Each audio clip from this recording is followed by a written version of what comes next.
After the presentation, Mayor Stankiewicz opened the floor for questions, and the residents had lined up. They were ready. And not all residents, such as myself, I don't live within the city limits, but I lined up. I gave my 2 cents. All right, so the first question that came up was about schools. This is a concerned resident. She has grandchildren that attend the Hogansville Elementary School, and she noted that the school is already near capacity. In fact, they have some temporary units, they're trailers, temporary classrooms on the premises. So now, as the mayor had mentioned, we're expecting hundreds of new families come into the area. So how is that school going to accommodate them? And then too, people tend to choose where they're going to live. If they have children, they base it on what the school is like. So this was a big concern.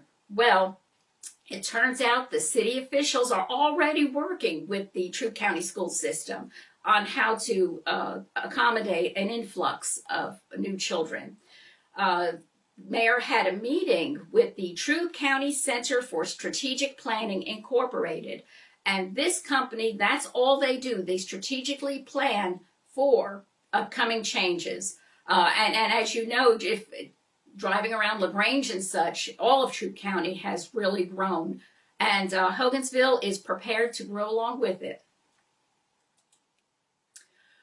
Several residents had mentioned about a speeding issue within the city limits, and this really surprised me because the neighborhoods they speak of are narrow, winding roads and with a 30-mile-per-hour speeding limit. But there have been several accidents on these roads simply from people driving too fast, way too fast for those small roads. Hogansville Chief of Police Jeff Shepard was there, and he did address some of the questions. He relayed that the police department is aware and is doing all that they can possibly do.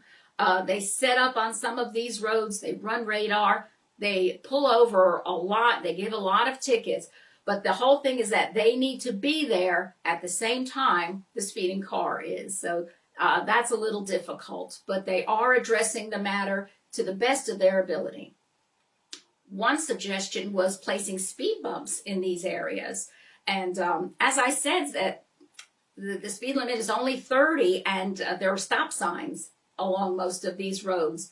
So between speed bumps and stop signs, that should slow people down. And when I talk about speeding, this was extremely reckless, 55 plus in these residential areas. And that's what the city and the police department are working together to address.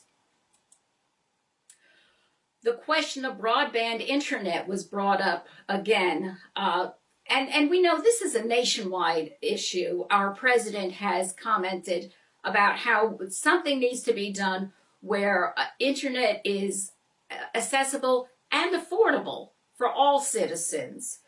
City officials are working with state and county to try to get some assistance with this matter. It's just a problem too big for the city to handle by itself, but that's not stopping them. They are working on it. Oh, another question, parking downtown. If you have ever visited the downtown area, you can park along the streets, but that's limited. And then again, we talk about more residents moving into the area, more businesses opening up, the Royal Theater opening up. Where is everyone going to park? Well, currently now, the council members pointed out there are several parking lots that you can utilize behind East Main Street on both sides. Oak Street has a parking lot. College Street has a parking lot. Across from the Royal Theater, there's a parking lot. So there are spaces to park aside from right on the street. And parking on the street isn't all that safe anyway.